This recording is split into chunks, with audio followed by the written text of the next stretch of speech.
Welcome into the Joe Dickey Electric Scoreboard here at YSN. Week 7 of the high school football season in the books.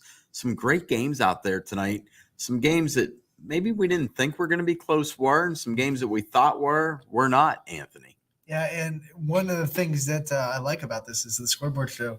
We have this ticker going right down. Is that not awesome? Every score is just floating by there for everybody to see. Everybody to see it. We have our first announcer on. Ty Bartel got to call Fitch versus Strongsville. I'm going to pop him up so he can talk with you about that game. Got a long trek ahead of me, Mike, so I figured I'd hop on early.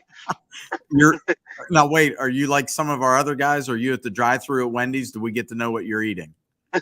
No, not at the drive-thru yet. I actually just parked station in my car and actually perfectly timed it. Got back to my car here at the drive, or I should say the parking lot, and figured I'd call into the Scoreboard show. Perfect. What a bounce-back game for Fitch tonight.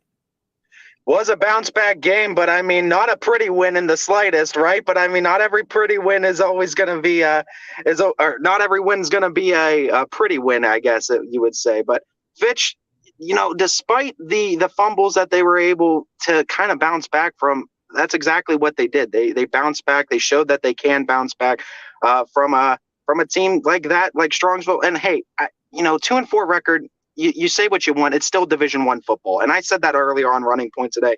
Still Division I athletes. These are good football players that are out there. I don't care what the record says. But credit Strongsville. They got 2 big fumbles inside the red zone, too, when Falcons were driving on them and kept that game a lot closer. One thing that was highlighted, though, in that post game from Coach Parker, though, talking about this Wadsworth game coming up, can't have those similar blunders because this is a solid Wadsworth team that's coming up in Week 8. Oh, absolutely. And I don't think they were definitely looking ahead after last week's game. But the one thing I did notice tonight, that run defense played a lot better. They definitely did too. And I mean, that's definitely what's going to help that Falcons team go, because when that other team is able to control the clock on them, like we saw Massillon Washington do, it becomes a lot harder. Not that Fitch can't score quickly, but when you control the clock, you oftentimes can control the game, like we've said.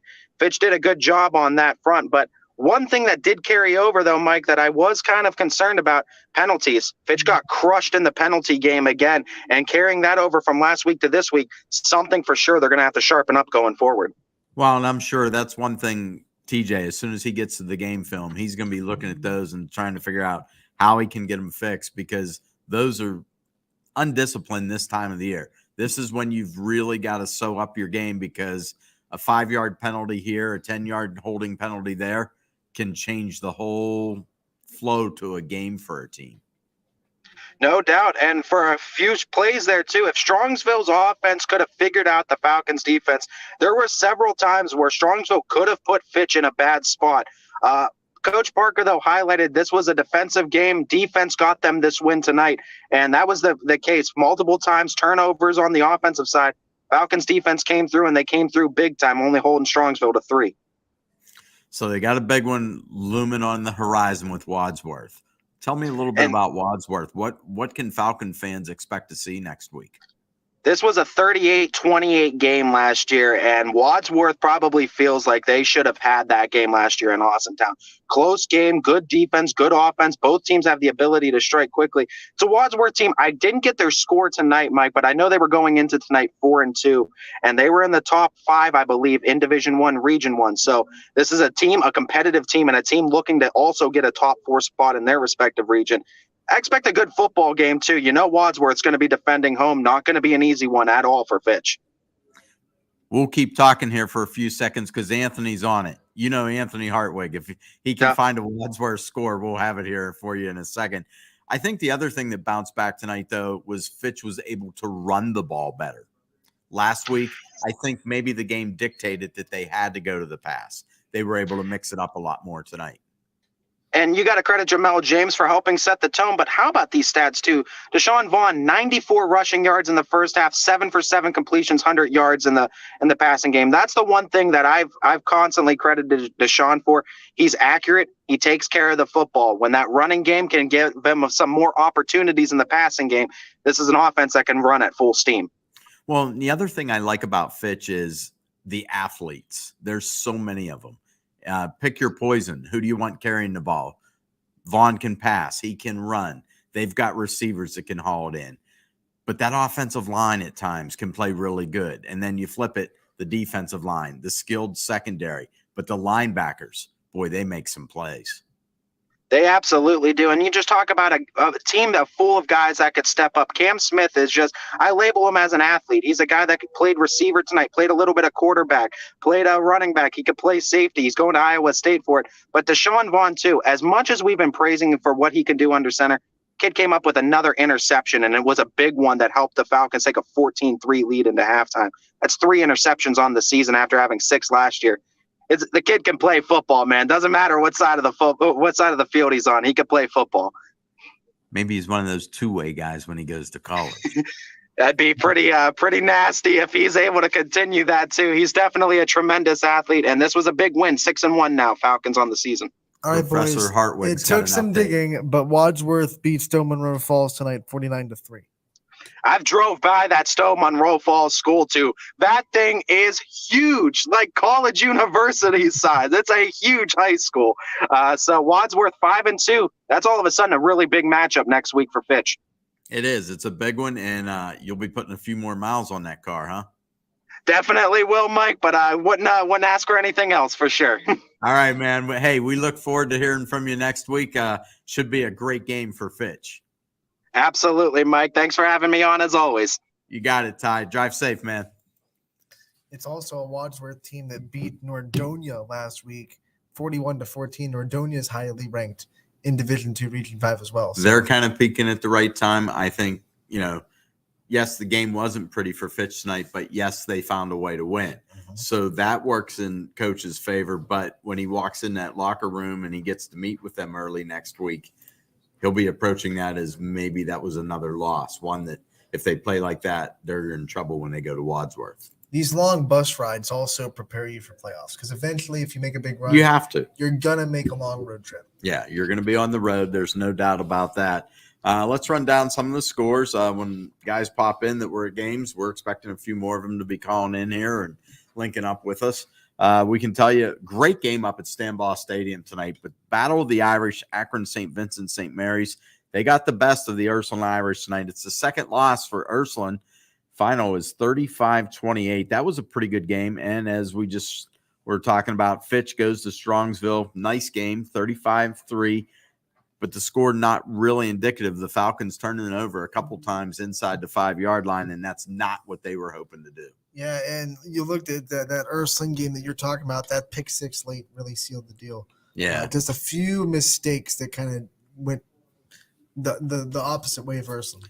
That would have been a big win for them from a computer point standpoint. Yeah, because, that's a division up, and that's a highly ranked St. B's team with just one loss in the season. Yeah, that would have been a big one.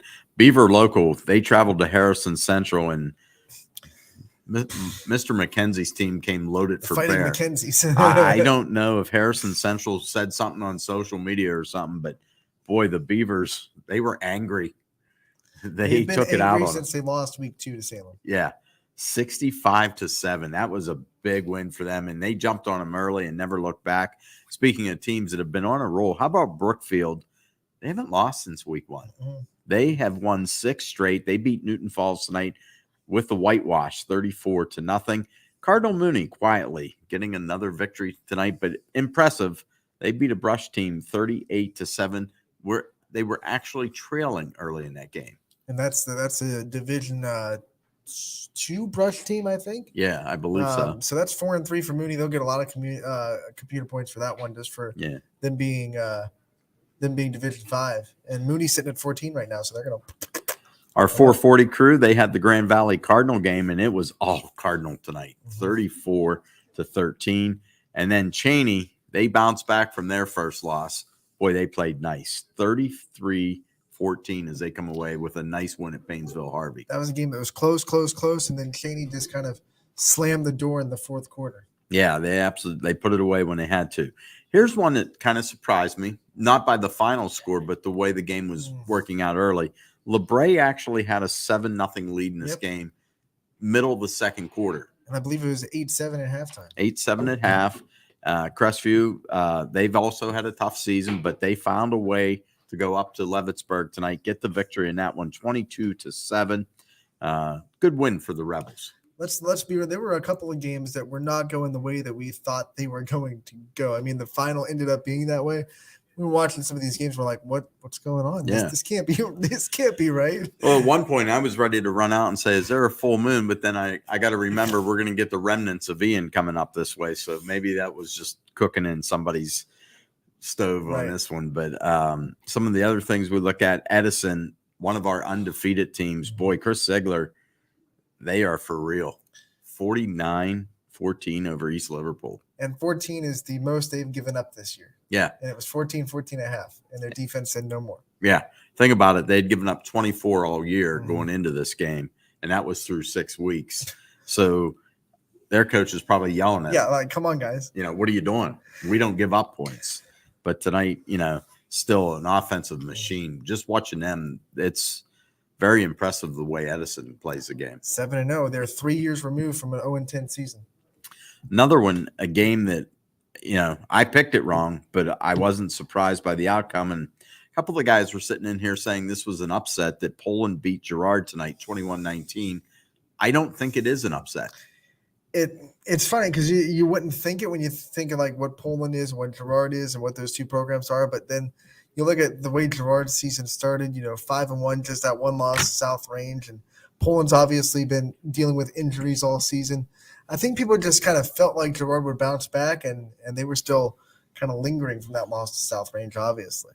Well, and they had chances in that game. That's the Mhm. thing. Poland's defense played outstanding tonight. And I look at the way, that's a team that has battled, and just very quietly, they are trying to keep their playoff lives right in there. So They get in the playoffs, watch out. Yeah. They're just a team that knows how to win. especially if they get healthy. That's the big thing. Poland gets fully healthy.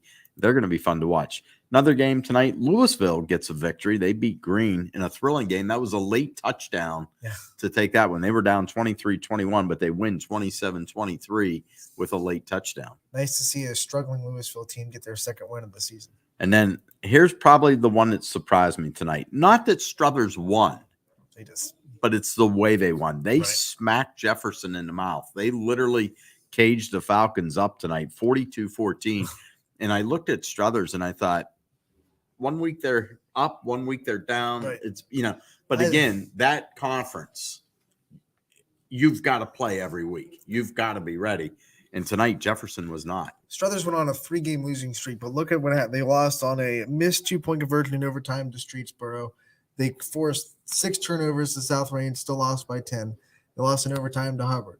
They just kind of the last 2 weeks, they've taken out all their frustrations on Niles and Jefferson, and it was just like, let out the dogs, or Yeah. the cats, I should say. They did. Now, another interesting game. It ended up 22-0. But Lakeview and Hubbard, that game was tight. Yeah, 7-0 at the half. Hubbard's defense was for real. They Yeah. just didn't let Lakeview do much of anything. They didn't. They turned them away, even got a safety. And I think it was the first time in 3 years that we've had the audible call. We actually showed Anthony got to put his hands up and yell safety. So it happened. But the Eagles just very quietly going about their business. Finding ways to win. That's what you got to do. And then Champion Liberty, that game goes right down to the wire. Champion was actually up by 2 scores at one point in that game. And somehow the Leopards clawed back. I like my little pun there, clawed. And they get a touchdown late. And you're thinking, okay, kick the extra point. We're going to get some free football, right? No. Coach rolls the dice. Gotta love it. When you're Liberty in that situation, I kind of like, because what do you got to lose? You're a 1-win team. You're playing Champion, who's the heavy favorites. What do you really have to lose? Just throw the kitchen sink out, and they made a really good play. They did. And Mr. Moody caught the the 2-point conversion, and they get the win 35-34. Yeah, just a big win. A shootout game between Lisbon and Wellsville tonight, and Lisbon put up 57, gave up 26 to get the victory, but that game at one point was a 10-point ball game. Yeah, it was 30-20, and then Lisbon was just a team that kept on scoring, and Wellsville couldn't keep up with that pace. And another game that went right down to the wire, Western Reserve and McDonald, 27-19. The Blue Devils were driving late. Yeah, well, we have to specify which Blue Devil.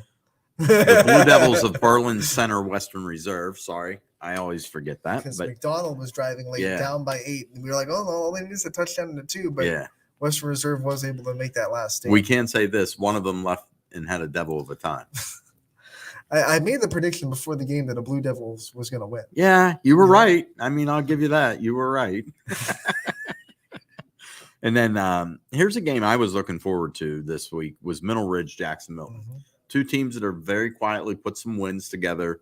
How are they going to stack up? And when this one all washed out, boy, the Rams, they went there and punished Jackson Milton. That was a statement. I mean, the Rams' one loss is to Springfield, who would just refused to go 0-5 that week. I felt like Yeah. there was just nothing Middle Ridge could have done to make Springfield go 0-5. It was the last second time, but they want to prove that like they're for real this year. Tristan Valley, Ian Herb in the backfield, they want to prove that they got it going on. They still have a matchup with Lowville in the horizon. Yeah, 42-7 the final. And that's the thing. Like, I'm kind of interested. I mean, you're going to have to go blow to blow with Vinny in that one. And, he can put the ball in the air. He can also run the ball. He's fun to watch. But the Rams, if they can control the ball and limit his opportunities, but they're going to have to play a perfect game. I think that's their only shot. Yeah, they're going to have to, like you said, they're going to have to control the tempo. They're a running team. They have Ian Herb, who gets almost 200 yards per. So if they can get him established and then control the clock and keep Vinny blown off the sidelines as much as possible. Yeah. Even in limited opportunity, Vinny can right. destroy you. If you can hold Lowville to 35 points, you have a chance. Yeah. You kids can't let them go off for 60 like they did against Jacksonville. No, not at all in that one. And then we move along Salem. Boy, no problem with Minerva tonight, 48-13. And I think they were up 28-0 real quick. Yeah, we got there a couple of times quickly, and then we just kind of crossed that one off. Yeah, that one came off the list early. Speaking of another one, 27 straight regular season wins in a row, still undefeated at 7-0 in South Range. Ever since that 6 turnover game, boy, have they been focused. And you get one chance to beat Yankee, maybe one chance a year where they're not playing well. But as soon as that happens, like the next opponent knows they're going to get perfection out of South Range. Yeah, and that big bullseye on their back all of a sudden goes down to like minuscule because it's almost like you don't have a chance against them. How about like Niles had that one chance? The South Range scored on their first drive, and Niles had a big kickoff return, and that's all they had. That one chance, they got inside the 30, they couldn't do anything with it, and then from that on out, it was just all Raiders. Yeah, it was all Raiders in that one. Move along, JFK bounces back from their first loss of the year. They go and beat Rootstown tonight, 33-0. I thought a very impressive bounce back statement win. Yeah, because that's a good Rootstown team. I know a lot of people don't know much about Rootstown because they're not like in our area per se. I think Portage County, if I'm not mistaken, the Rovers. Yeah. But they're a solid football team. We saw them beat Champion earlier this year, in a comeback fashion. So Rootstown is a solid opponent for JFK to go out and beat Division 6, still going up a division. So that's a big win. And then you got Lowville. They're also still undefeated. It's the Vinny show. My cousin Vinny, as you called it tonight, 41-8. They went to 8-minute quarters in that game. That game was over early. And I remember looking at you, I'm like, did they play the second half? Now I know why. Running clock, 8 minutes. It was still a really quick, like even with 8 minutes, like that's why we thought it was so over so quickly, because right after halftime, Ian sent in a final. And I was like, yeah. And there was literally, we maybe had 10 texts on our group chat. Yeah. And I was like, what happened? Right. Like, did the third quarter play during halftime? Quick, right. So, but, another impressive. Lowville still undefeated. And then we go to Waterloo. They hosted Springfield tonight. And how about the Tigers? Started 0-4, and all of a sudden they're 3-4 and they're gaining that momentum, playoff run, making a push here. And that is a team that each week Sean Guerrero's team has gotten better and better and better. And they're still improving. They haven't peaked yet. And you look at their schedule remain. They've already played Lowville. They've already played Middle Ridge. So in that conference, they got like Jackson Milton's the last team with a winning record that's going to be on their slate. So they have a really good chance to go 6-4. Yeah, absolutely. And I remember Coach had told DJ that there's a chance they could be 0-4, right. And they have bounced back from that. United goes here to East Palestine tonight. They win 42-6. Bulldogs were in that game for a while. 14-6 at halftime. Yeah. And I think East Palestine led 6-0. They their secondary was really putting on a show because they intercepted Luke Courtney twice in the first half. So, and then at a halftime, they almost got him again. So something they were doing was really confusing Luke Courtney, the new quarterback for United this year. Yeah, they did something. And then Valley Christian goes to Columbiana tonight, and it's all Valley Christian. They remain undefeated. They take this one by the score of 40-10, and this has just been a tough year for Bob Spate. He needs that one win. He needs it, and there's still a couple of chances to get it. But I think he was in a perfect world, he would have gotten the upset. He would have gotten one of those big wins because can you ask for anything else? Yeah. Like to get a big upset win for your 500th, but I'm sure that they're going to get it this year. I mean, they seem locked and focused. They've been close a couple of times. Remember, they lost to McDonald by 1. Yeah. I mean, that's a good Valley Christian team. I mean, that's a team, eventually, if we get lucky, we could have JFK, Lowville, Valley Christian. We get a matchup between a couple of them. I know. And can you imagine like a regional semifinal between Warren, JFK, and like Valley Christian or Lowville or something like that? Yeah, I'd love to see it, and I pity the one that's going to play two of those teams. No. Because that's going to be tough sledding. But we go there. And then probably your heartbreaker of the night goes to Boardman. They battle that whole game, get the lead. Harding scores late, ties it, and then a walk-off field goal in the fourth. And we tuned into that game with Warren Harding down at the goal line, and we didn't know that there was like no time remaining. So we're in here discussing it. We're like, well, should they just try to keep the field goal and go up 3, or should they try to go to the touchdown and try to go up, and not give Boardman a chance? Didn't know it was a walk-off field goal situation. Yeah, he kicked the field goal, and all of a sudden the game's off. I'm like, whoa, that's it? And you're like, that's it, Mike. It's over. 24-21. That was a whale of a ball game, though. And then speaking of teams that are on a roll, West Branch, 6 straight wins, haven't blinked. Gave Canfield everything good. They did. They had the lead, and because you looked at me when I said, "Do you know West Branch has only trailed for the second time this season?" You did one of them double takes, like what? Marlington? And I was like, "Yeah, it's 3-0." They went down the field, and then West Branch answered, but Marlington answered and took that lead right back, and I was like, "We're gonna have a ball game." But eventually, that pace, the Dukes couldn't keep up with it. The Dukes quit scoring. Mm-hmm. They tried to run that pace with them. And all of a sudden, Drew DeShields and company were like, you That's cute. Played the wrong game plan tonight because you tried to outscore us. Right. We're going to outscore you. I mean, they put up 53-16, It's a bold move, Cotton. Yeah. I'm not sure. But I'll tell you what, if you have not watched a West Branch game on YSN this year, please do it. They are, I'll go back. I'll date myself here. They're like Tecmo Bowl fun to watch, early Madden fun to watch. Would that make Drew DeShields, Bo Jackson on the Tecmo Bowl? Probably. They get it done, and that's the one thing. Like I always laugh because B and I usually rotate games. When I start at West Branch, I usually like to watch the full first drive, and then all of a sudden I'll be like, "Sorry guys, this game's 7-0. Sorry, this one's 7-0." And they're like, "What were you doing?" I'm like, "I kind of watched Drew DeShields and company go to work because it's fun. It's very methodical. They just like bang, bang, pick your poison. Oh, you want to double him? He's open. Oh, you want to not cover the guy coming out of the backfield? We'll run that little play." Right. And they're just a team that just they gnaw at you, and it's coming, but you can't stop it. And, I've had the chance to interview Drew, and he's been on YSN a couple of times, and he's just such a cerebral player. Like, he knows what's going on. He's got a high football IQ, and I think that's what separates him from some of the other ones. A lot of great quarterbacks in the area, but there's that elite level, maybe 2 or 3, that just have that thing that is going to take them to the next level. One of the reasons why he's going to be a Division I quarterback at Eastern Illinois. Yeah, absolutely. And then West Geauga, Orange. Orange was actually in this game, led it 7-3 for a little bit. They're still winless, though. They fall to West Geauga by the final of 38-7. Garfield all over Camel tonight, 56-14. They are one late 2-point conversion away from being undefeated. And I'll tell you what, the G-men have looked good. They're impressive.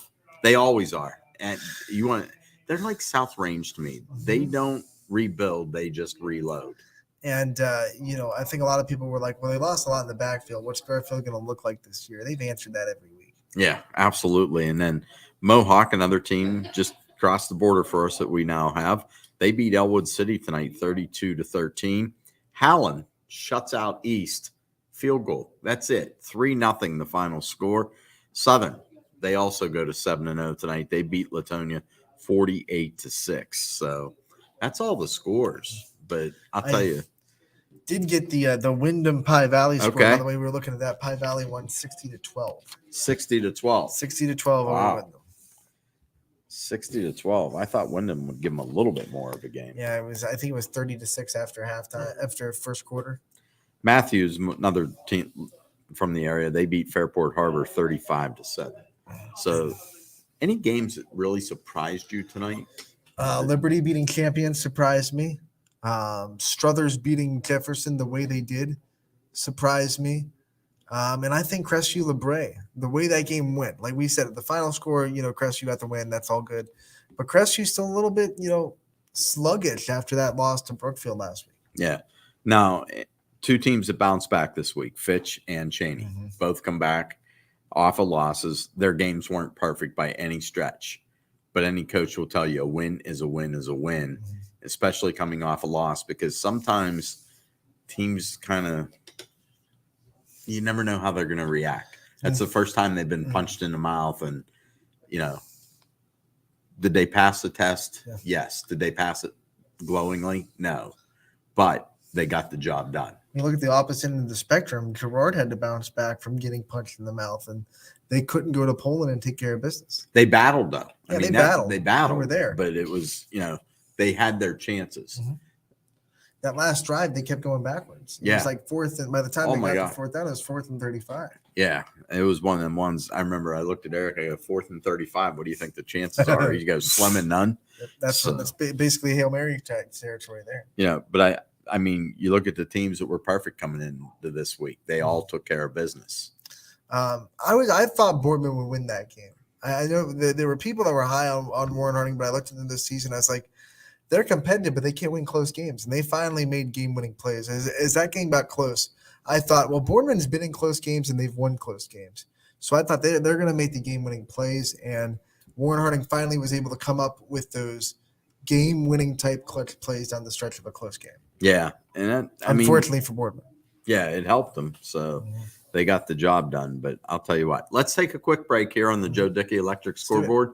We come back. Hopefully a couple of our other announcers are going to give us a quick call in here, talk about their games, and then we'll still run down the scores one more time. But, hey, you can see them all right here. They're just scrolling right past there for you on YSN. We'll be back with more of the Joe Dickey Electric Scoreboard after this.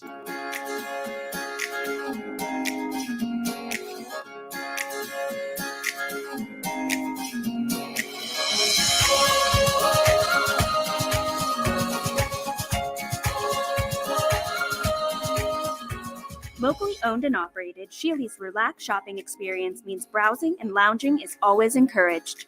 Find Flex Deal and more at Shealy's Furniture and Appliance, because the best things in life happen at home. How lucky are we to have not one, but two 18-hole Donald Ross Championship golf courses right here in our backyards. Mill Creek Golf Course was selected by Golf Week as one of America's 30 best municipal courses, continuing to challenge golfers of all levels and featuring golf instruction by PGA professionals, a state-of-the-art practice range, a PGA of America recognized pro shop, kids programs, and a relaxing grill room for a memorable golf experience. For more information or to schedule a tee time, visit millcreekmetroparks.org. Fall is in the air. The kids are back to school, crowds are cheering for the home team, and Myers Family Insurance is prepped for another crazy Medicare season. Every year there's changes, some big, some small, so it's important to have a conversation to make sure your plan is going to meet your expectations for the coming year. Give our team a call today to schedule your annual review. For all your Medicare needs, call Myers Family Insurance or visit us on the web. Check us out online at myersfamilyins.com. Going from mindful to mindful sometimes requires a helping, healing hand. Insight Clinical Counseling and Wellness offers a continuum of mental health and wellness care. At Insight, we're changing the way you receive counseling and wellness services with experienced licensed clinicians and expertly trained wellness staff. With 4 locations in Mahoning and Columbiana County, along with telehealth services, Insight offers clients quick access to care when they need it Transform your mental health and wellness at Insight Clinical Counseling and Wellness.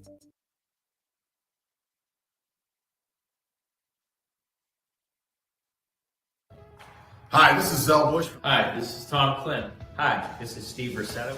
Hi, this is Ryan Miller. Hi, this is Rich Sakui from WRS Wealth Advisors. With our combined 80 years of experience, WRS Wealth Advisors are the area's premier wealth and retirement specialists. Call 330-965-0370 to learn more about our individual and corporate financial planning services. Or visit WRSwealth.com. Go Raiders. Go Dog. Go Cats. Go Dogs. Go Tigers.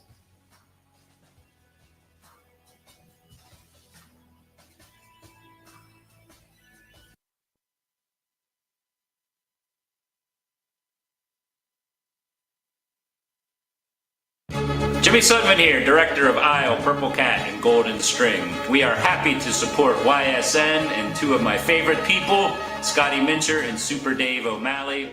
We are an agency that provides services for adults with disabilities. We infuse humor, passion, and joy into their lives. If you know of any folks with disabilities that need our assistance, please contact us.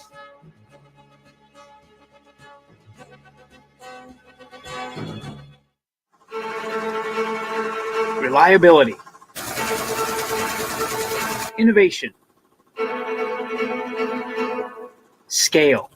These three values are those we look forward to in our business and in our team.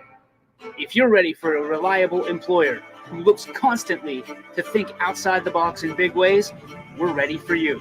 Apply now. Help us push the envelope and deliver success. Envelope 1. Take that one extra step. Winter, spring, summer, and fall. Mill Creek Metro Parks is your park for all seasons. Make a memory in the park. Plan your visit today at millcreekmetroparks.org. Welcome back to the Joe Dickey Electric Scoreboard. Week 7 of the high school football season in the books. Anthony Hartwig and I sitting here. Chris Sigler is going to come in and join us. Siggy made the trek down to Edison. Come on in here, Siggy. We'll make changes. You might have to slide a chair in here once we get the big guy out.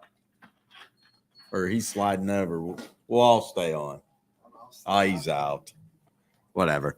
Anyhow, we had some good games around.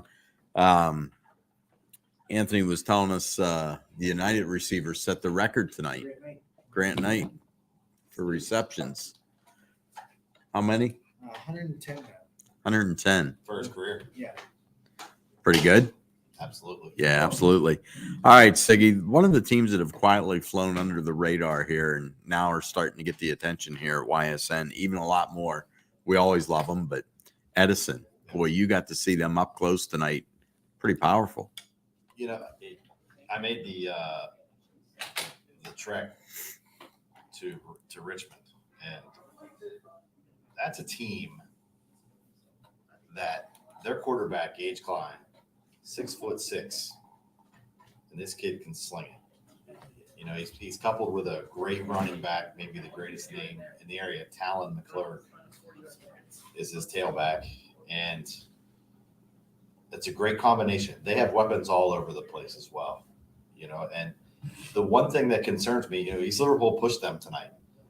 If it wasn't for 2 early turnovers by East Liverpool, that could have been a 14-0 game at the half, East Liverpool. And the one thing that concerns me about Edison is the schedule so far. All D7 teams that they've played. Okay. Other than one, Toledo Woodward, I think is the name of the school that they played early in the season. So they're 7-0. You cannot take that from them. Their defense is showing up week after week. A score that I heard at the stadium tonight, and they defeated a Toronto team earlier in the season. I believe that was just last week. It's not the same Toronto team that started the season hot 4-0. Yeah. As they got smoked tonight 63-0, Toronto, and they're just plagued with injuries right now. So it's I still don't know what to think of 7-0 Edison, to be honest with you. I know they have Harrison Central next week, a team that Beaver Local took to the woodshed tonight. Ooh. So it's looking like 8-0 next week as well. So it's something to pay attention to. I know they're in a tough region in D5 that it's not going to be easy for them. No, it's not. I mean, you look at things, and maybe that's the one thing. Like, a lot of people don't look at the schedules; they look at the records. Right. You know, who did you play? Because I always remember back when I was working in FMJ that we'd always go play the Perry Pirates, somebody from this area, usually South Range, somewhere in that area, and they always beat them. They always beat them, and I was like, remember the one year they were undefeated, and I'm like, going, "That's a pretty good team." Well, then you start looking at who they played, and that's where you really start to notice. You break down records and you look at things, and you look at, you know, just differences of what teams see during, you know, like when I look at teams and I think that would have been a massive win for Ursuline tonight. Sure. You know, they're in that ball game. A late pick 6 is what changed that whole game for them. So that would have been a major win. Now it's a loss, but what that would have done for them in the points in that region would have been massive. You're getting to this point in the season now, 7 weeks in, you're really starting to pay attention who plays who beats who, and you start cheerleading and scoreboard watching a lot, because that top 8 means something. If you can finish in that top 4, you're getting more than one home game. Yeah. And it's a big deal. Well, it is. And, you know, you look at some things and like, we're talking, and I don't know if you've heard all the scores, but like Cheney tonight, impressive road win. Wasn't pretty, but they found a way to get a win over Painesville Harvey.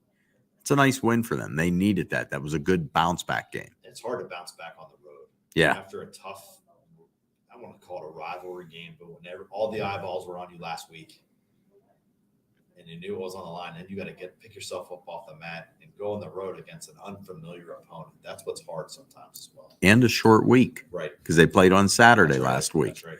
So, you know, I look at that, and that was good. We talked to Ty after the Fitch game tonight, too. He said it wasn't pretty. They turned the ball twice inside the 5-yard line tonight. Turned it over 2 times. Now, their run defense played a lot better. Their defense was outstanding. I'm sure they had a long week. But that was a nice win. That's a D1 team they beat.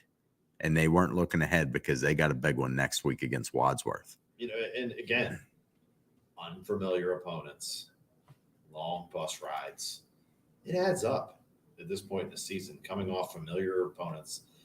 When you're playing local teams and the stands are full and there's a lot of hype around it, and then you've got to excite yourself to go to Wadsworth or, you know, or Painesville Harvey. I mean, these kids are kids, and you got to, the coach can only get them pumped up so much, and they got to do it themselves as well. Well, and I think they also know where they're sitting, you know, and like you said, you want to be in that top 4, you know, some way, somehow. 4 is so much better than 5.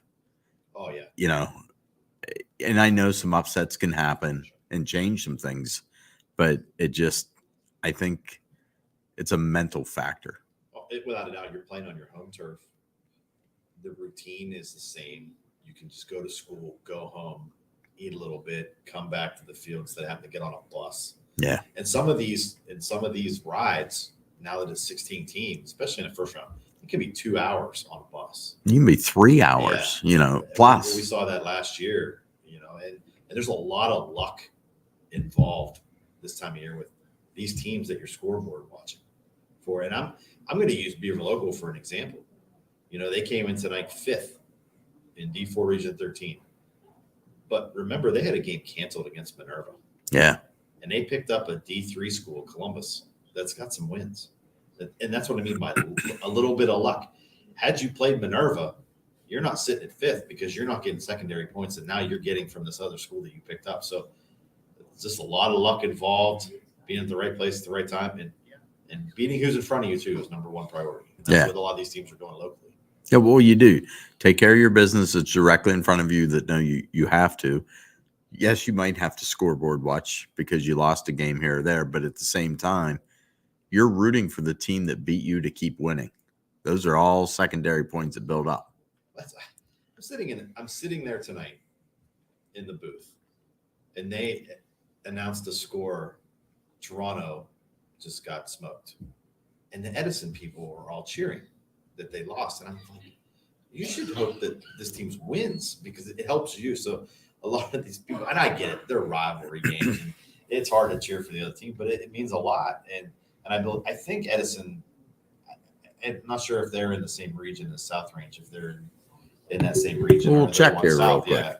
But they need all the points they can get. Oh, yeah. Because they're, like I said, a lot of wins against D7 schools. Tonight, they finally beat a D4 school in Liverpool. Yeah. And they're sitting 5th right now. In the same region as South Range? Same region as South Range, Perry, Garaway, Norwayne. Welcome to that party. Yeah, hello. and right there, the drop-off. Yeah. I mean, I can't even put Edison. I know they're 7-0. But they're not even in the same discussion as those other 4. Well, here's what's funny. I'm going to rattle off a few other teams, and you're going to just be like, oh, yeah, Garfield. There's also a team called Navarre Fairless. They're pretty good. West Lafayette. Played pretty good schedule. Triway, Worcester. You can be thankful that they're sitting at 10 right now. They're in that top 8. That's a long ride for somebody. Well, I just took the ride to Richmond. And some of these schools, I couldn't imagine Garfield getting on a bus to drive to Richmond. That is a haul. Yeah. And it is. And Edison's coach, I know he's aware of their schedule and what they have from, because I read a quote that he had before the game prior to the season starting, because they got smoked last year in the playoffs 50-7. And he said, I know it's going to stick in their heads and I want them to work through this, but it's got to still be in front of his brain right now. And you just named all those schools off, and that's going to be a tough road to hoe right there for anybody in that region. Oh, anybody. I mean, and you look at their conference play for some of these schools. It's tough. It's playoff football already. Yeah, and South Range is passing the test. Perry is. Sugar Creek's undefeated. Richmond, Edison, they're still undefeated, but Norway and Creston's 4-2, and they're 4th in the region. Going into tonight. Absolutely. So depending what they did tonight, their points are there. They've beaten some teams. I think for my money, I think that region right there and D6 region 21 are just 2 of the most brutal regions. Oh, yeah. Around. Oh, I agree. We have good teams that are 10th and 11th in region 21 right now. Yeah. And you have to look twice. Well, we get a Division 6 right away. There's somebody called Kirtland. I think I've heard of them once or twice. Some other team called Mogador. They're pretty good. Yeah, that's a train that keeps on running. I mean, they don't reload there. They just actually move in the next part. Yep. They have kids that are just waiting. And I remember I made a couple trips there during my time at FMJ. That town is all about football. Everybody in that town is at that game, and they love their team. And it's great to watch. And that's what makes high school football so unique to me. When you see people in their 70s hobbling into that game, they don't have a kid playing, but it's a rite of passage. It's what they do. I made that same comment last season. DJ and I made the trip down to Steubenville. And it was the first time that he's ever been to Harding Stadium. And I gave a little bit of a preview on the ride down, and I described the whole scenario to him. I said, there'll be people tailgating, and it's the wildest thing you've ever seen. It's like small college football. We're in the booth, and I literally, the same thing that you just said, I said, hey, look down here. There had to have been 4 ladies sitting in the seats in their 70s, and they've probably had season tickets to Big Red football for 40 years. Yeah. And it's the same thing that you just described. And it's actually kind of cool. It really is to see that and to see the community involvement in these schools like Mogador, like you're saying. It's unbelievable. Yeah. Steubenville's special in itself. I mean, I remember the first time I went down there, Nobody told me about the horse Yeah. when they scored. And I saw that thing. I was like, whoa. Yeah. Nobody also told me right behind, literally maybe 5 to 10 feet, there's a graveyard behind the visiting stands. Yeah. I mean, it's right there. And there's all the room in the world on the home side. They can move. If on the visitor side, there's 5 yards. Yeah. Like you go into a fence. Yes. I've seen them pick the fence up and pull kids out from under it. I mean, it's just, and it's unique. I don't know that it's a home field advantage, but boy, it can mess with a kid's head. Well, I just think because they all know about it. It messes with them on the ride down. Yeah. Because it's so well known. All they do is win there. They have 8 home games a year, every year. And it's just one of those things. But I think there's schools in our area too that are starting to come around to this atmosphere. South Range is one. It's a great atmosphere out there for every home game. So I think a lot of these local schools are headed in that direction. Well, yeah, I agree. South Range is one of them. It's unique. I mean, what they've built there, Oh, it's nice and beautiful. it's just perfect. And the kids all want to play. They buy into the system. You look at Canfield, and I think what goes with there, it is the longevity of coaches. If you can get a coach and he stays a long time, and I'm not talking 10 years, I'm talking anywhere 15 and above, because all of a sudden it's there. The mold is created, the foundation is built, the expectations then grow it. And it's really unheard of in sports in high school today to have a coach last that long for a multitude of reasons. And we all know the multitude of those reasons. I don't need to go into that right now, but it matters. And if you can be patient with a person and know that they have their best interest at heart. They always say you got to start at the younger levels. You got to give them time as well to make that happen. These kids just don't jump from the 4th grade to the varsity football field tomorrow. It takes time. It takes time. Well, and it's interesting, South Range has the Little Raider Pro, and I know a lot of the schools do, but it seems like they run that same system, maybe watered down to a certain extent. But boy, as they move up from Pee-wee to midget into the junior high, all of a sudden when they're varsity eligible, they know what they got to do. They know that playbook already. It's funny you just say that, and we talked about Steubenville real quick. They don't even play tackle football down there until 7th grade. Flag football. Every kid's an athlete. Your lineman, an athlete. Your third kicker on the team, athlete. Yeah. Because they put them in any situation at young ages, and they excel. Well, also at Steubenville, you don't just play football. You may play basketball. You're going to run track. You might wrestle. You may play baseball. You're a multi-sport athlete at Steubenville. Oh, and that's the one thing, like I've always said to somebody, let your kid play every sport imaginable. Because if that's what he wants to do, he'll be happy, and it just makes it better for him. Absolutely. So, I mean, that's perfect. But it's a big night. Anthony was in here. He was hooting and hollering. I heard that. Uh-oh, he's got something for me.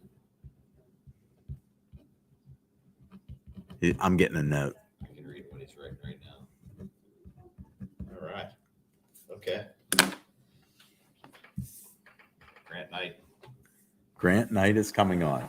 Would love to have a Grant Night. Send him the links, and he should be popping in shortly.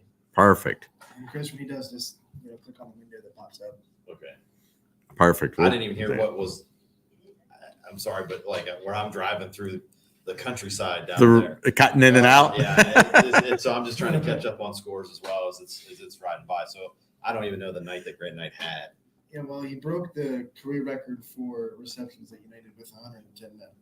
So he's close to the career yards record at United as well. I've seen him play this year, and the kid is open all the time. Luke Courtney does a great job of finding him, and Coach Ogilvie puts him in positions to succeed. Yeah. And a lot of one-on-one matchups.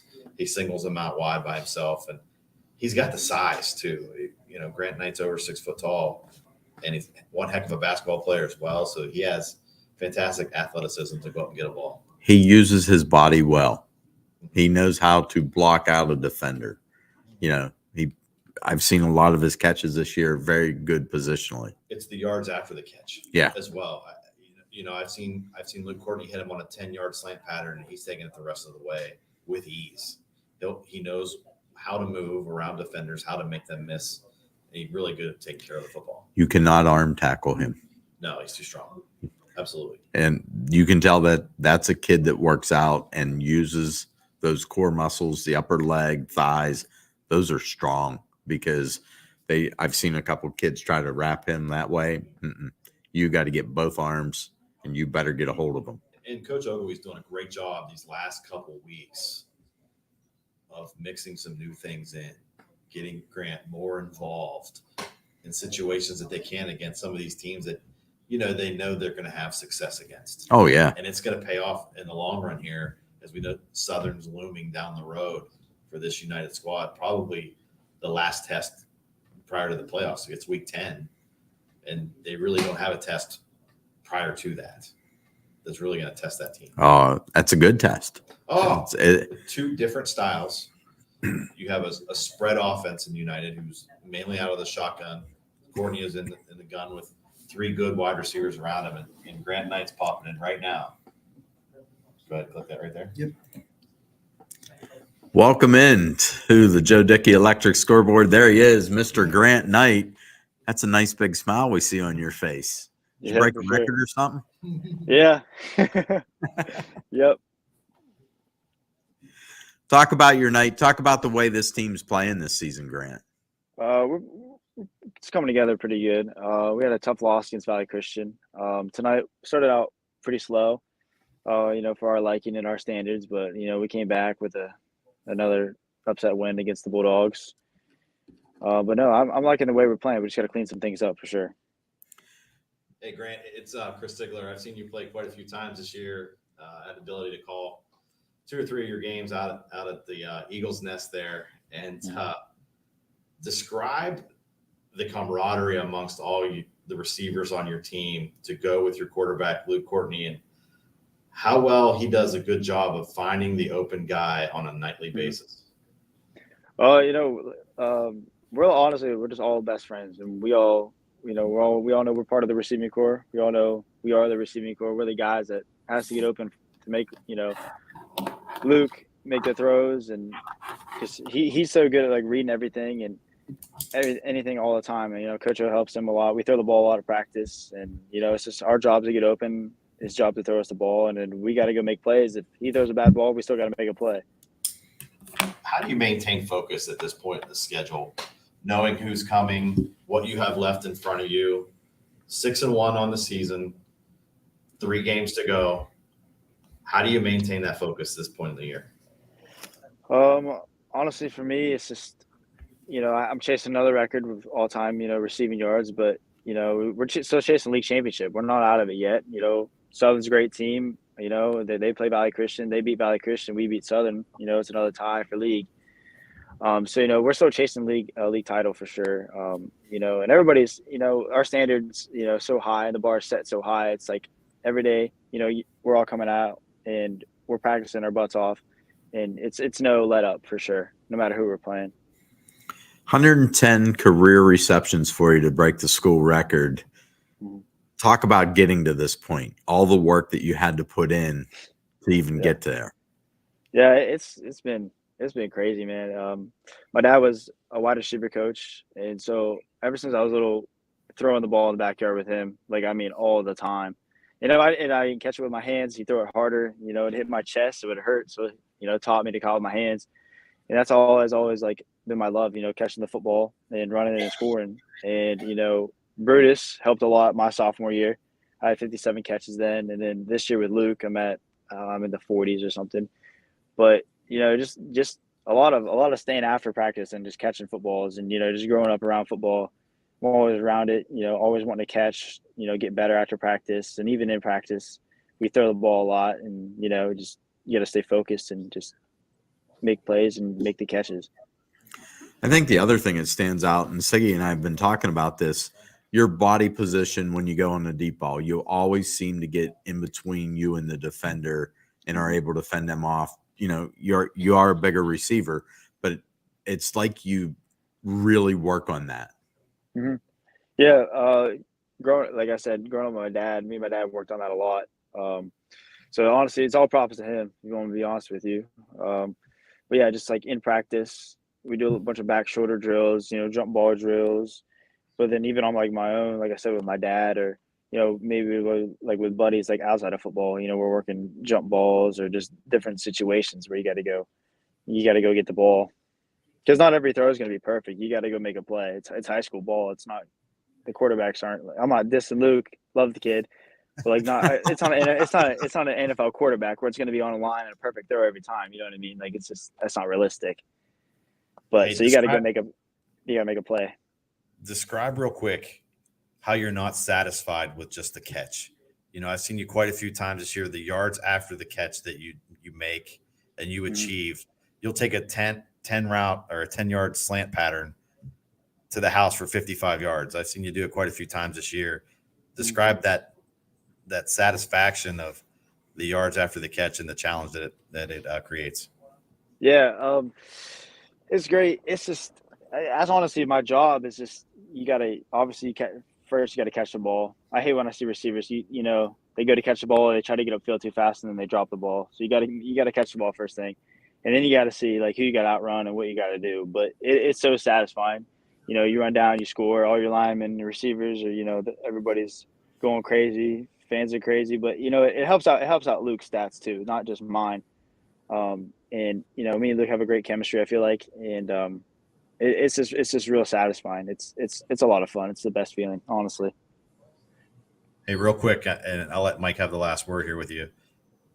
Describe that home field advantage at United and how important it is to finish in the top 8 of that region to keep doing your job. I've been out there for the home games this year. I'll be there next week again. I know what it's like. Describe what it's like for one of you guys playing on that field on a Friday night. Yeah, it's so hard to explain, honestly. It's just, I'm living in it now, being a varsity football player, but it is the best feeling ever. It's just, it's you get anxious, you get excited, you're getting all these feelings, leading up to the game. And then our home stands, they're so full, and like people have to line up against the fence, like all the way around the stadium. And it's just, the atmosphere is crazy here. And we nicknamed our field the cow pasture, that. And we got a big old banner up across the press box, and it's just like, I feel like Coach always says that great programs always win at home, no matter what, and I feel like we've been doing that for sure. One last question for you, Grant. We know you got the receptions record. How many yards to get that record for the all-time career? I'm not sure of my total yardage tonight, but I needed 427 going into this game, and I think I got close to 200 tonight. Just an average night, right? Yeah. So like, I've 3 games left. Yep. You do. So I got to get at least 100 each game. That's what I'm shooting for sure. Because I want to beat it, but I don't want anybody else to beat it. So I gotta go above and beyond. No, like well then we'll set the bar high for you. 250 next week, 200 the following week. Your final regular season game as a senior, 300.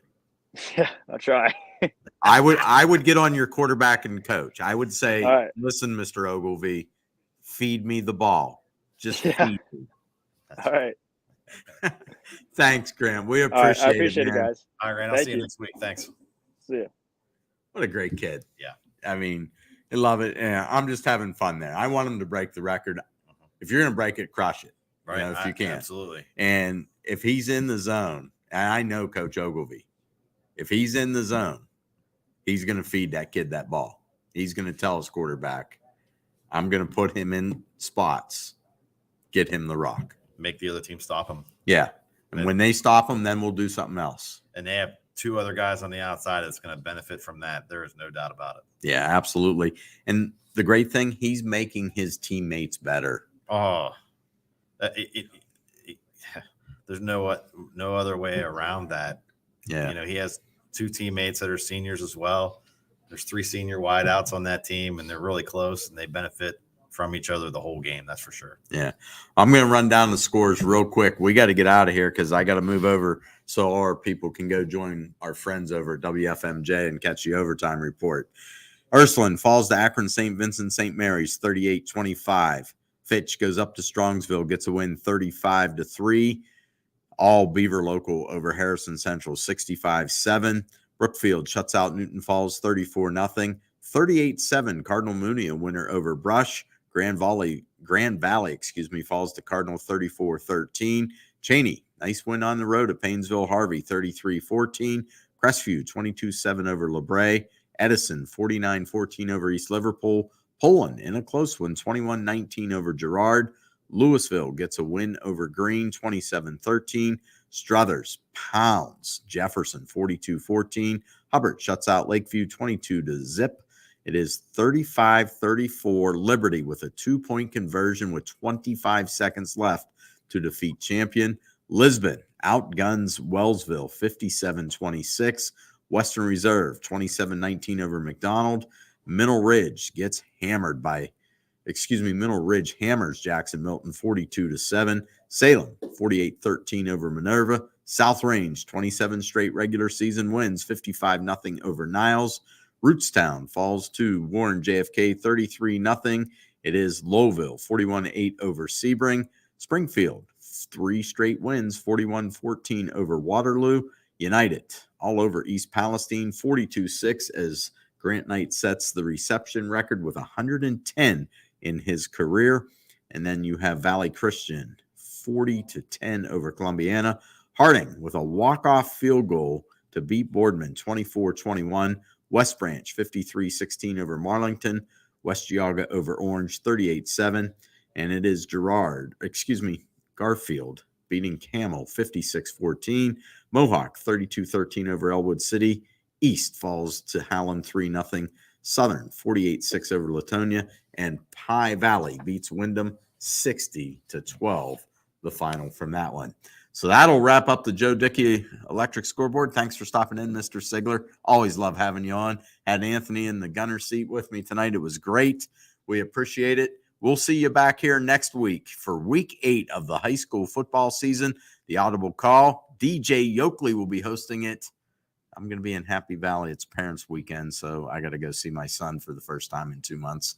So I'm not going to be here next week. I apologize, but I'll be back after that throughout the playoffs. And we're going to kick it over to our friends at WFMJ for the overtime report as they're getting ready to show you all the highlights and scores from around the valley tonight.